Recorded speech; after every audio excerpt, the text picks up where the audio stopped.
Hola, comment tu vas? J'espère que tu vas bien en ce temps de confinement. Moi personnellement j'en suis à ma 4e bouteille de vin, donc tout va bien. Aujourd'hui on se retrouve sans surprise chez moi pour faire une séance d'autoportrait parce que évidemment il n'y a que moi comme modèle à disposition. Mais la petite différence c'est que j'ai essayé de faire des autoportraits dans le style de Coste et Billy. Alors si tu ne connais pas déjà Coste et Billy, laisse-moi te faire une petite présentation. Coste et Billy, ce sont deux filles photographes hyper talentueuses que j'ai trouvées sur Instagram, qui sont d'ailleurs très connues sur Instagram. Et donc ce sont juste deux demoiselles qui se sont rencontrées et qui ont eu un super feeling l'une avec l'autre et qui ont créé ensemble un style vraiment particulier pour les portraits. Et elles ont vraiment un style qui est propre à elles, qui est très féerique, très romantique. Je te laisse quelques images pour regarder un petit peu, pour voir ce qu'elles font.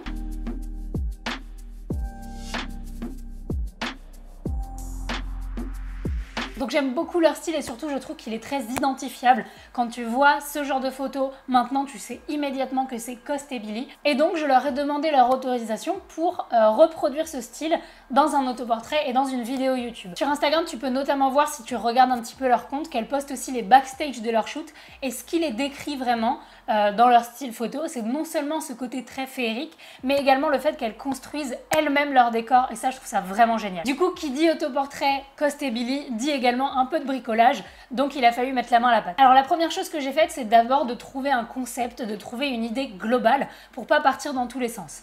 Comme à cette période, vous aviez été assez nombreux sur Instagram à me dire que je ressemblais à Eve dans Lucifer, ça m'a fait un peu tilter et je me suis dit que j'allais partir dans ce thème. Du coup, j'ai d'abord fait un mood board et j'ai trouvé des idées réalisables à faire chez moi, sachant qu'avec ce confinement, je ne pouvais pas aller acheter de nouvelles choses.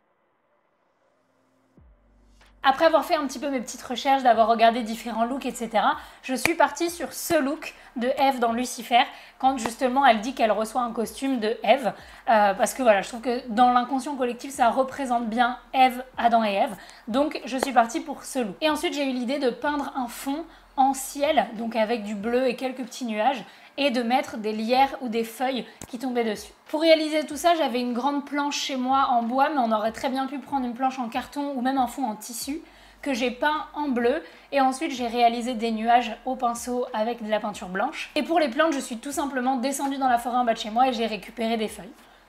J'ai d'ailleurs utilisé ces feuilles également pour créer la tenue. J'ai juste utilisé un ancien soutien-gorge sur lequel j'ai collé au pistolet à colle des feuilles pour que ça recouvre entièrement le soutien-gorge. Pour l'éclairage de la photo, c'est également hyper intéressant de regarder leur compte Instagram parce que comme elles mettent des backstage, on peut commencer un petit peu à étudier et à regarder comment elles fonctionnent. Et ce que je trouve génial, c'est qu'elles utilisent généralement des spots de la lumière qui est vraiment à portée de main. Donc elles utilisent soit des lampes de bureau, soit c'est de la lumière continue dans tous les cas. Donc du coup, j'ai retrouvé dans mon appartement, je sais que c'est pas nécessairement le cas pour tout le monde d'avoir ça, mais j'ai retrouvé des anciens flashs type cinéma qui sont de la lumière continue, mais c'est vraiment des vieux flashs. Sinon, j'aurais très bien pu utiliser des lampes de bureau, mais je n'en ai pas. Et du coup, pour reproduire un éclairage à la Coste et Billy, j'ai décidé de mettre une lumière un petit peu de 3/4 arrière pour détourer et vraiment venir taper au niveau des cheveux, et une autre un petit peu plus de face à côté de mon appareil photo pour rattraper la lumière sur mon visage et pour avoir une deuxième catchlight dans l'œil. Une fois tout ça terminé, une fois le setup installé, je suis passée au maquillage et à la coiffure que j'ai évidemment dû faire moi-même. J'ai essayé de le faire le plus proche possible de Coste et Billy, mais je ne suis pas maquilleuse. Et ensuite pour la réalisation des photos, j'ai juste utilisé le même logiciel que j'utilise toujours pour faire des autoportraits. C'est le logiciel EOS ou EOS Utility. C'est un logiciel qui va avec les Canon. Je pense qu'il y a la même chose pour les Nikon et autre marque d'appareil photo, je ne suis pas sûre. Mais en tout cas, c'est un logiciel qui permet tout simplement de brancher son appareil photo ou de le mettre en Wi-Fi et de pouvoir déclencher sur son ordinateur. Donc je vais pas vous mentir, le plus difficile, ça a vraiment été de mettre tout ça au point. Après, au niveau des poses, j'ai essayé de faire quelque chose de vraiment très simple. Comme de toute manière, c'était cadré relativement près, donc en buste, j'avais pas énormément de possibilités, donc j'ai essayé plusieurs poses et j'en ai sélectionné une. Pour la retouche, du coup, j'ai d'abord fait du dodge and burn et de la retouche beauté pour vraiment sculpter le visage et pour faire ce look qui est propre à Coste et Billy. Ensuite, j'ai rajouté en photomontage quelques nuages pour redécorer un petit peu tout ça. Et enfin, j'ai fait l'acromie. Donc pour l'acromie, j'ai vraiment juste fait à tâtons jusqu'à ce que j'ai un résultat qui me plaise. Et du coup, voilà le résultat.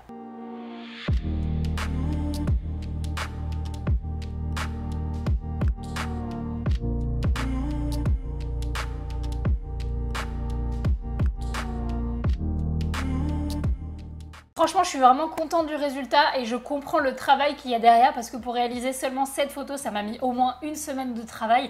Donc vraiment chapeau à elles pour le travail qu'elles accomplissent tous les jours. J'aimerais vraiment qu'elles voient cette photo, donc si vous pouvez la partager un maximum en les taguant dessus, ce serait vraiment super gentil. Voilà, avant de vous quitter, je vous rappelle que si vous aimez cette chaîne YouTube, n'hésitez surtout pas à vous abonner et à mettre la cloche pour ne louper aucune des nouvelles vidéos. C'est vraiment beaucoup de vidéos dans ce style sur la prise de vue, sur la retouche, des photos challenge. Donc si ça vous intéresse vraiment, moi je serais ravie de vous compter parmi nous.